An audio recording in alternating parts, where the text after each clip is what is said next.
कि कहाँ गिरले टिके बा कहाँ रे गिरले नथिया हाय हाय हाय हाय हाय हाय हाय हाय कि कहाँ गिरले टिके बा कहाँ रे गिरले नथिया कहाँ रे गिरले नथिया कहाँ से गिरले है कहाँ से गिरले है कनी ताली बजा के मच्छरदानी सुतल पिया कहाँ से गिरले है मच्छरदानी सुतल पिया कहाँ गिरले टिकवा कहाँ रे गिरले नथिया कहाँ रे गिरले नथिया कहाँ से गिरले है कहाँ से गिरले है मच्छरदानी सुतल पिया कहाँ से गिरले है मच्छरदानी सुतल पिया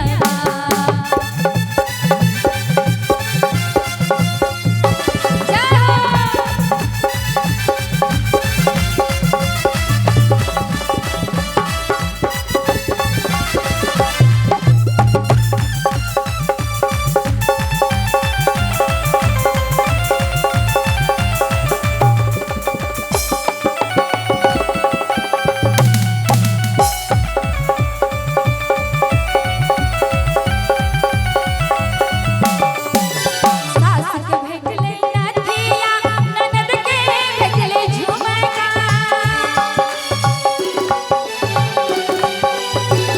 सास के भेटले नथिया ननद के भेटले झुमका ननद के भेटले झुमका सौतिन के भेटले कि सास के भेटले झुमका ननद के भेटले नथिया ननद के भेटले नथिया सौतिन ना देवे सौतिन ना देवे मच्छरदानी सुतल पिया कहाँ से गिरले मच्छरदानी सुतल पिया कहाँ गिरले टिकवा कहाँ रे गिरले झुमका कहाँ रे गिरले झुमका कहाँ से गिरले कहाँ से गिरले कनी ताली बजा ताली बजेबे त अहूँ सबके नींद नहीं लागा जना आगू में बैसल छलखिन त एकदम नींद मारि रहल छलखिन एतेक आवाजो में हिनका नींद लागि जाइ छै वो शिव चर्चा सुनै छलखिन ध्यान से हाथ जाने के लिए तो ताली बजेबे त अहूँ के नींद नहीं लागत हमरो से कनी जोश भरल रहते कहाँ से गिरले है मच्छरदानी सुतल पिया कहाँ से गिरले है मच्छरदानी सुतल पिया क्या बात है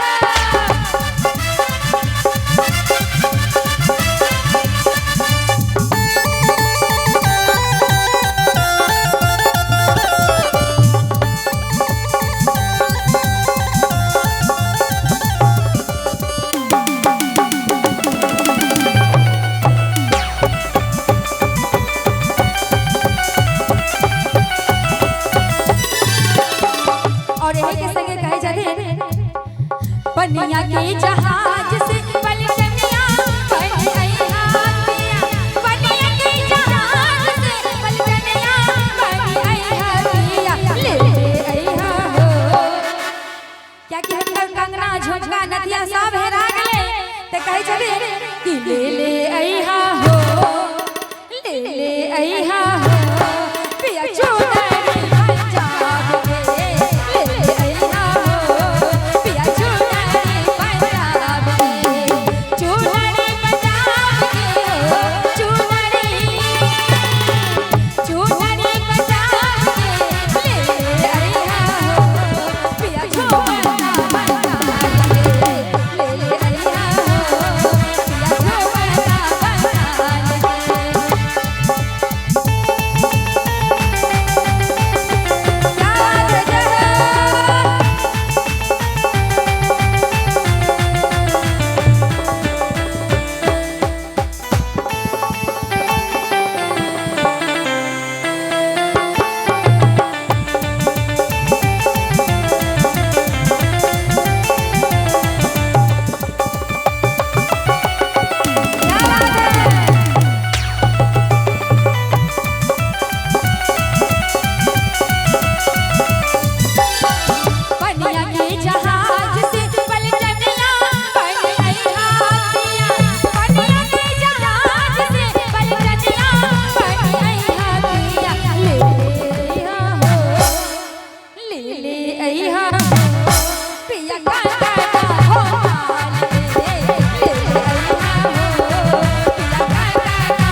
जोरदार ताली के साथ बलमुआ कैसे दे रे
हेलो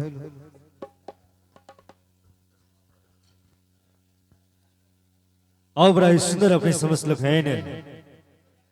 लोकगीत के माध्यम से अपने समस्त लोग सुन रहा छी रानी झा के माध्यम से और कार्यक्रम के धीरे धीरे हम सब अंतिम क्षण में आ चुकल छी। और